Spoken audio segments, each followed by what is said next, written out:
Good day, welcome to my channel. This is RJ Dalim from Electronics 101. I've got a defective AGSAT or a satellite TV box. I bought it for only 150 pesos from a junk shop, but the price of this TV box online is 1,400 to 2,000 pesos. When I test it, there is no indicator for standby mode. The common indicator for this is a red light. No sign of power, so we need to test first the power supply. This TV box operates by 12 volts direct current and 1 ampere. To test the power supply, the positive or the red probe is inside of the jack. The black probe or the ground is outside of the jack. It's something looks like this. And don't forget to set the digital multimeter to DC 20 volts. Okay, look closely, the multimeter reading. It shows 12.13 volts, the power supply of the TV box. It gives the right voltage to operate. But why there is no power on the box? So we need to open the box to examine if there is a visible problem.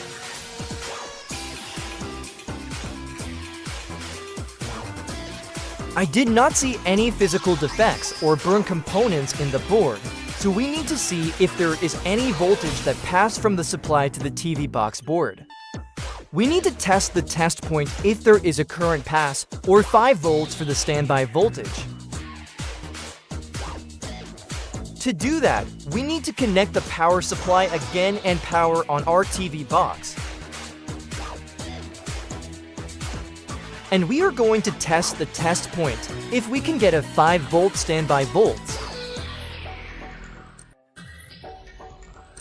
We begin to put the ground probe to the metal case or any ground surface of the box. But for me, I prefer to put it on the metal case because there is a hole and I don't need to hold it. And there is no reading for the test point, no sign of current or voltage. So we need to put our probe on the back of the female 12 jack if it can read a 12 volts direct current. It only shows us a 3.31 volts, not enough to power on our box. But when we test it before we plug it in TV box, it gives 12 volts. But when it plugs, it drops to 3.31 volts. To confirm if the power supply is defective, we need a good power supply and plug it in the TV box. I have an extra old 12 volts power supply, but it works well, so we need to test it. And test the test point. We need to test first directly on the jack if we can get a 12 volts DC. Wow, and it gives us a 12 volts DC, so we need to test the test point if we can get a 5 volts. And it reads 5.31 volts. It means the board is working now. We need to look if there is a standby light in front of the box. Wow, red LED is working.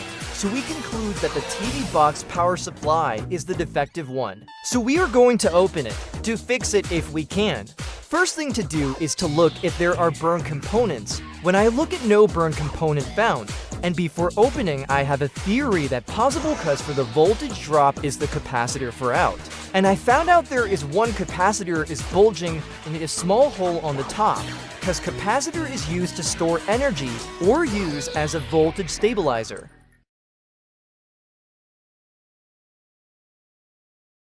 We have to test it to prove what we see. To do that, disconnect the capacitor from the board and test it using analog multimeter. For easy desoldering, we need to add lead for our desoldering pump can suck well.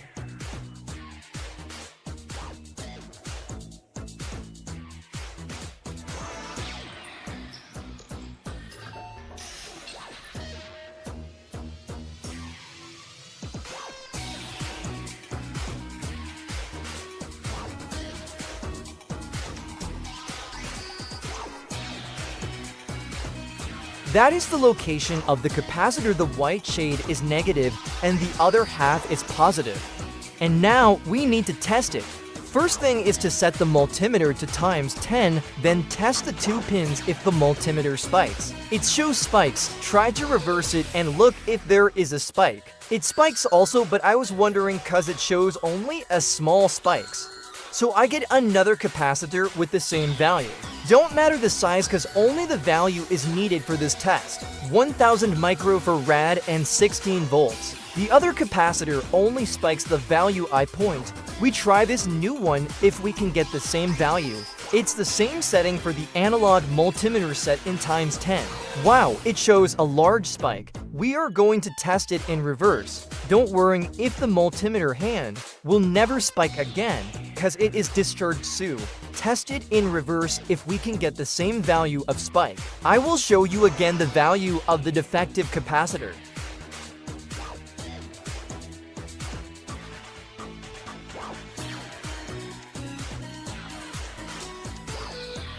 It shows a small spike, so I confirm that the capacitor is the defective one. Okay, we need to put the replacement capacitor on the board. Remember, our capacitor has a polarity because it is an electrolytic capacitor, negative for the white shade and positive for no shade.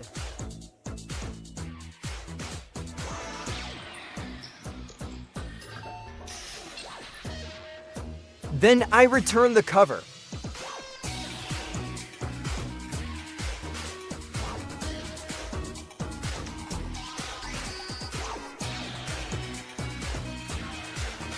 I use super glue to lock it, cause the screw channel is broken.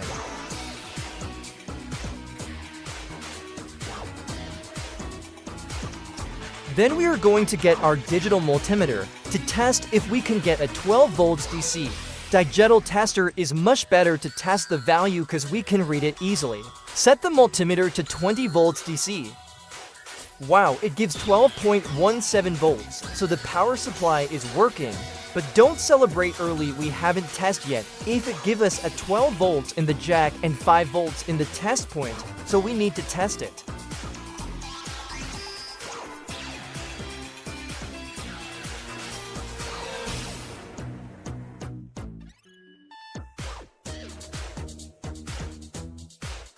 And we can see that it is working.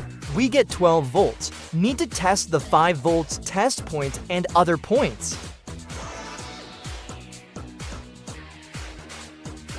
Okay, it works. All the points give the suggested volts, but we need to see if the red light is on.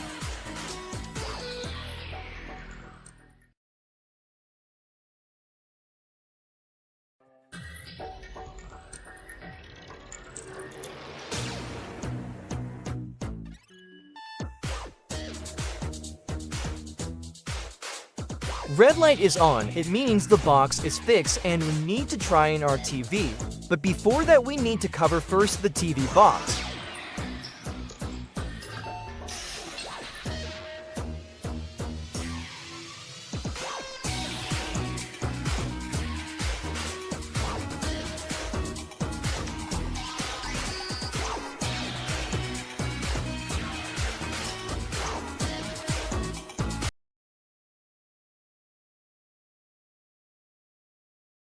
The green light is on, it means we can use it now. But before I connect it, I configure and put a load on the TV box because it will not work if no load. Bye-bye. Thanks for watching and don't forget to subscribe my channel and share my videos.